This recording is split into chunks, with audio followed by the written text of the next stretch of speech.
कुछ amazing facts लाया हूँ, ठीक है। इसके बारे में मैं बता देता हूँ।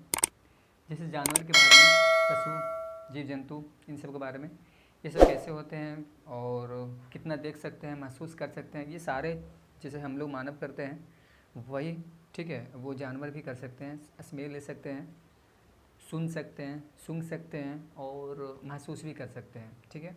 ऐसा जानवर भी कर सकते हैं, ठीक है। और अगला है, कोई कोई जानवर दूर, मीलों दूरी पे अगर उसका शिकार है तो उसका भी वो पता कर सकते हैं, मीलों दूरी पे, ठीक है। काफ़ी दूरी पे अगर हो शिकार किस जानवर का तो वो देख सकते हैं और उसे अपना शिकार के लिए हमला उस पर बोल सकते हैं, ठीक है, कि चलिए वहाँ पर जाके उसके कंप्लीट करना है।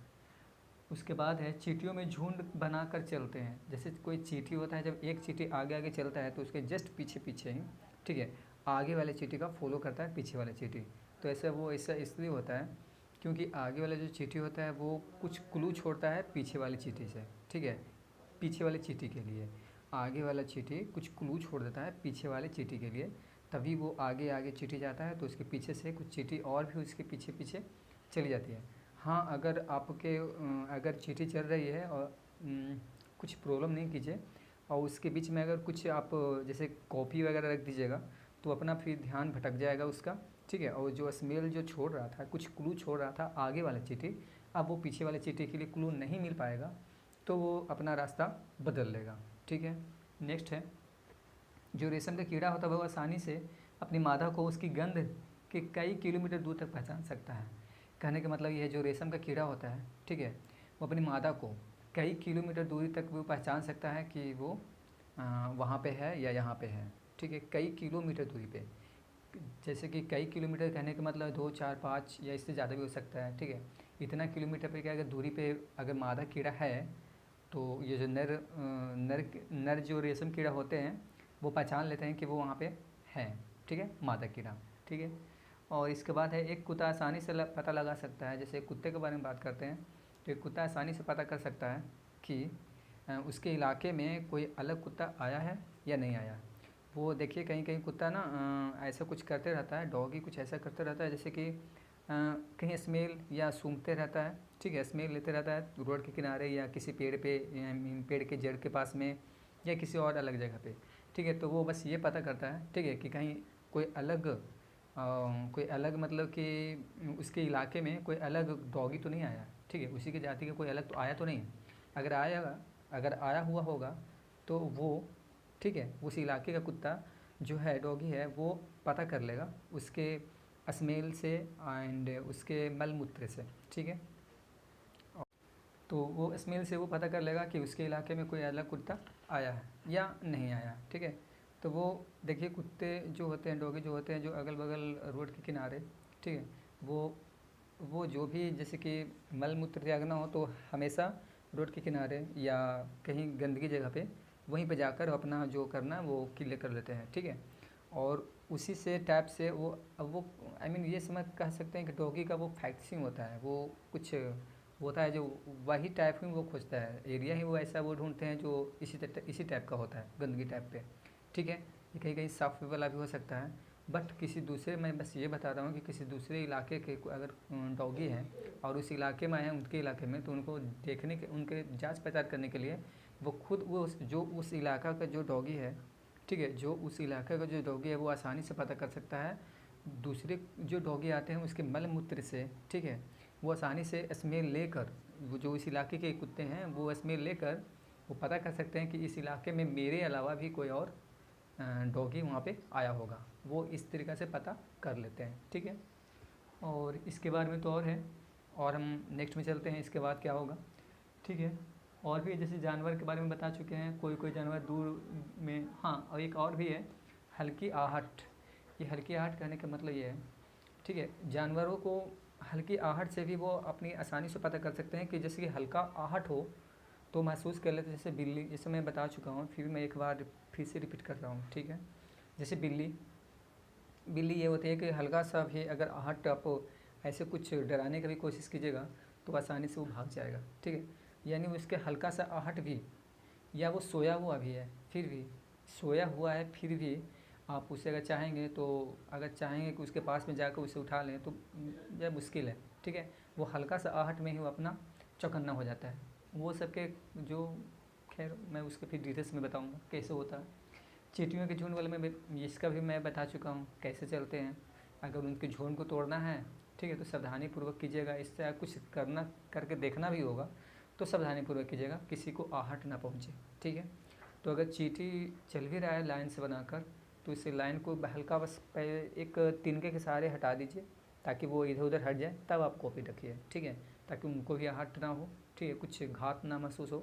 और फिर देखिए, आपको बस ये देखिए कि वहाँ पे जो इसका लाइन है वो हटा या नहीं हटा, वो जो झुंड बनाकर जा रहे थे या वो हटा है या नहीं हटा है, ठीक है। इस वीडियो में इतना ही बता रहा हूँ। अब इसके नेक्स्ट वाले टॉपिक में मैं बताता हूँ कि और भी क्या क्या अमेजिंग फैक्ट्स हो सकते हैं, ठीक है। मैं और भी अमेजिंग फैक्ट्स लाया हूँ। ये तो बस सिंपल सा एक ये समझ लीजिए कि इंट्रोडक्शन था कि जीव जंतु भी ऐसा कर सकते हैं, ठीक है, या उनके पास में ऐसा होता है। चलिए नेक्स्ट टॉपिक है अमेजिंग फैक्ट्स में मैं बता रहा हूँ। नेक्स्ट टॉपिक में है स्लॉथ, ठीक है। स्लॉथ एक जीव है जो भालू जैसा दिखता है, ठीक है। स्लॉथ एक जीव है जो भालू जैसा दिखता है। मैं बायो टॉपिक को स्टार्ट किया हूँ तो उसी में ये सब आ रहा है, तो मैं सोच रहा हूँ उसका भी निपटारा करते चलूँ, ठीक है। तो एक वही बात कर रहा हूँ अभी मैं कि ये स्लॉथ एक जीव है जो भालू जैसा दिखता है। वो भालू है नहीं बट भालू जैसा दिखता है, ठीक है। ये दिन के करीब 17 घंटे पेड़ से उल्टे लटक कर सोया हुआ रहता है, ठीक है। जो स्लॉथ प्रजाति है, ठीक है, एक भालू के जैसे प्रजाति, भालू है नहीं, भालू के जैसे प्रजाति है। वो दिन में 17 घंटे सोता है। वो दिन में उसके सोने का टाइमिंग कितना है? 17 घंटे।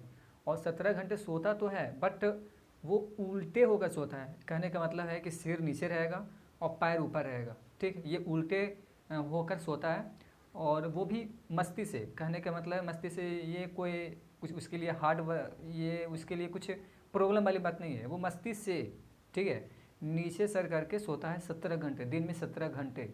वो उसी तरीक़े से इनका भोजन पेड़ के पत्ते होते हैं। तो स्लॉथ का जो जीव है इसका भोजन क्या होता है? तो इसका भोजन है पेड़ के पत्ते, ठीक है। जिस पेड़ पे ये रहते हैं और उसी पेड़ पे सोते हैं, खाना पीना सब वहीं, ठीक है। बस वो ये ऐसा ये करते हैं कि स्लॉथ जो एक जीव है जो भालू जैसा दिखता है, वो सिर्फ एक बार सप्ताह में, एक बार यानी 7 दिन में एक बार शौच के लिए पेड़ से नीचे आते हैं। शौच के लिए पेड़ से नीचे आते हैं सप्ताह में एक दिन, बस एक दिन। अब वो अपना शौच करने के बाद फिर वो उसी पेड़ पे चले जाते हैं। ये स्लॉथ प्रजाति के जीव के बारे में मैं बता रहा हूँ, ठीक है। और ये जीवन काल इसका होता है 40 साल तक, ठीक है। इसका जीवन काल होता है 40 वर्ष तक।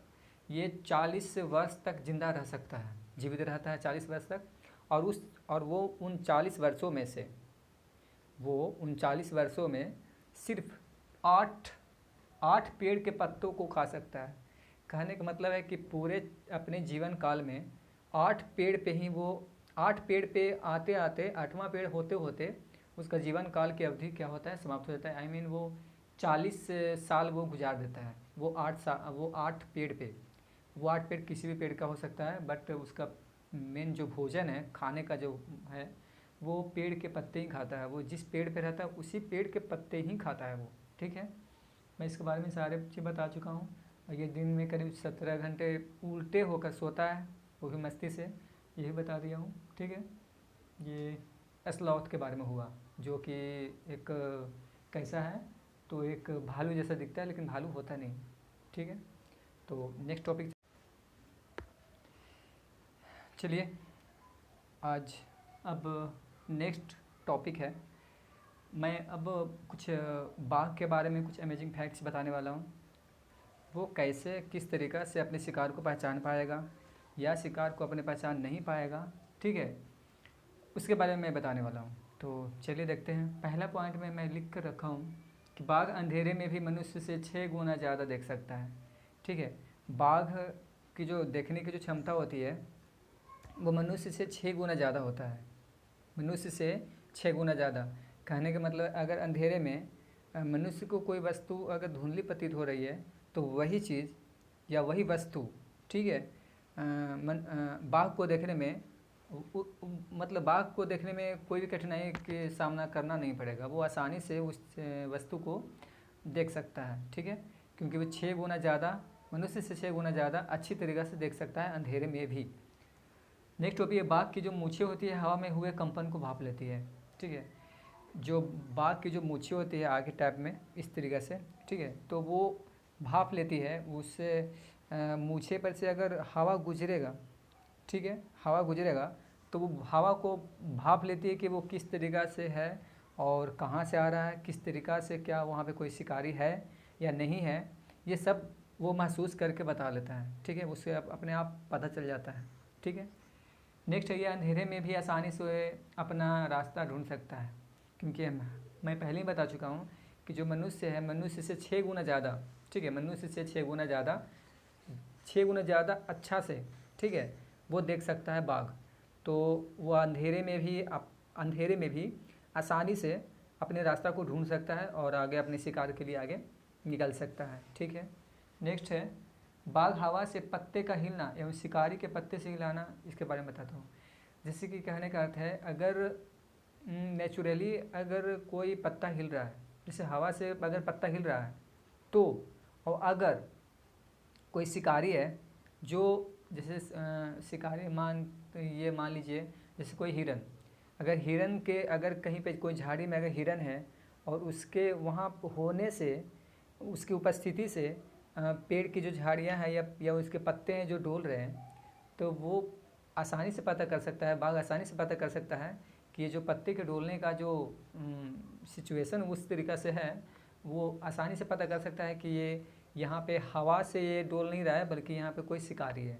ठीक है, इतना पावरफुल होते हैं बाघ। ठीक है, और नेक्स्ट है बाघ समय के अनुसार अपना आवाज़ बदल सकते हैं। बाघ अपने बाघिन को बुलाने के लिए उसके लिए अलग आवाज़ निकालता है और शिकारी को मारने के लिए कुछ अलग। ठीक है।